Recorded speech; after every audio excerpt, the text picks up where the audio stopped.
a guy that has a reference in his name and his nickname as well with that, to one of my favorite singers of all time, Ozzy Trapilo at a Boston college. People It's call Bacchus. it the crazy train. I do love that because I can't help myself, but there's just something about, I don't know, maybe it's because of the age of where I was at, that he was already a legend when he was out there and he was still popular with us when we were young. Back in the day, between the show and stuff like that. Just I like Ozfest. Ozzy guy. Oh, Ozfest was awesome. I went to Ozfest multiple times. Yeah. Multiple times. That was a fun show. I met a lot of nice people too that are like bigger names in the business now. This is where Jay's gonna say I'm name dropping. I don't know them. I just met them. I just met them, Jay. But like I met the singer, what's his name? David, what's his name from Disturbed? Oh, yeah. Really nice guy. Like legit nice guy. Like when you see stuff on TikToks and stuff like that now, where he's like, "Oh my god, look how nice he is." Everybody in the crowd, it doesn't shock me at all. He was a really nice guy. Anyway, we're getting sidetracked as usual. Let's pop some riddle. Back to Ozzy from Boston College, not Ozzy from Black Sabbath. 6'8", 316 pounds. Went to high school in Boston. So he pretty much hasn't left Boston forever. So the Patriots probably draft him. 34 career games overall. In 23, he was second team All ACC.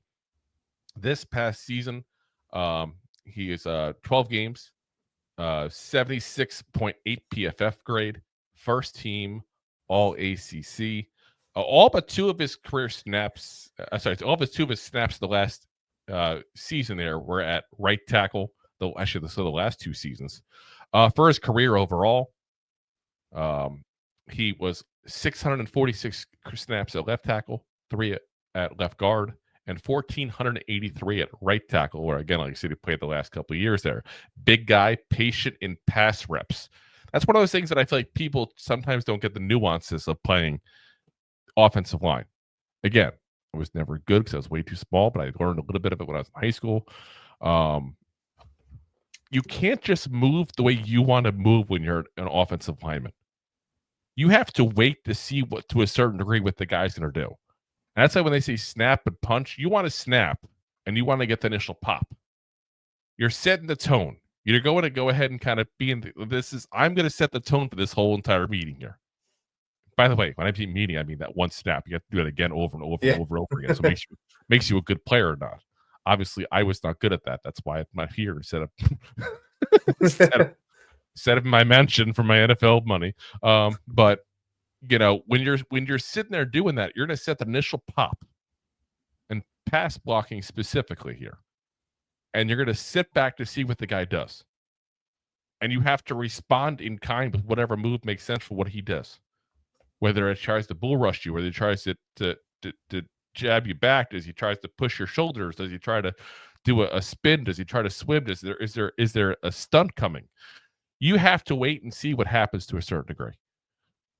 That's something that a lot of people who get very aggressive have trouble doing. Now, he doesn't, though. Yeah. Which is interesting. He is fiery. Like, you can see he plays with some aggression, but he plays with smart aggression. He's patient like that. But still at the same point, when it's his time to hit, you're going to feel it. He's smart. He's got good movement for his size. He does have some issues, I feel like, technique-wise. He has some issues with pad level issues. So, for those that don't know what I mean, when you're an offensive lineman, you have to get your pad level where you're level, but lower than the guy in front. So, when you hit that punch, you're punching him at the right spot. Because you want to get just below the shoulder pads. You get too high, two things happen. One, you're not as mobile. Your legs aren't bent and everything out as mobile to go at that point. But two, when you go to punch when you're standing upright, you're easier to knock over because you have a good sound base. It's all about that base. No trouble. So he also does need to work about his hand placement. His hand placement's a little bit off. Again, pad level issues that comes with that to a certain degree. He also is a bit have some issues with setting the pace early with speed rushers, specifically them getting around him. So I think that, again, it's technique issues. I think he's probably going to be like a round 3 guy. I think he's the guy you probably want as like a swing tackle kind of guy, and see what you can do and develop him for a year or two and see what you got. And I hate to sound like a broken record. I feel like every single person I've said is develop him for a year or two. Develop him for a year or two. This is not the draft for instance starting tackles, guys. It really isn't. I mean, we said it from the get-go, and we said it how many times? Yeah, like that's where it's at. So, but again, I would have no problem getting aboard all aboard the crazy train here. And looking at a guy like this, that we can maybe sit for a year, maybe take over for a guy like Jermaine Illuminor who's on his last year of his contract. If we don't re-sign him, though, thank God that we're all in agreement he's good and we can hopefully re-sign him. But you know, that's just where we're at. That's the spot we're at here at the tackle position this draft here. If you like that clip, then you will love the full episodes too. Find us on your favorite podcast app and look for us on all your favorite social media platforms. Thanks so much. Please, I beg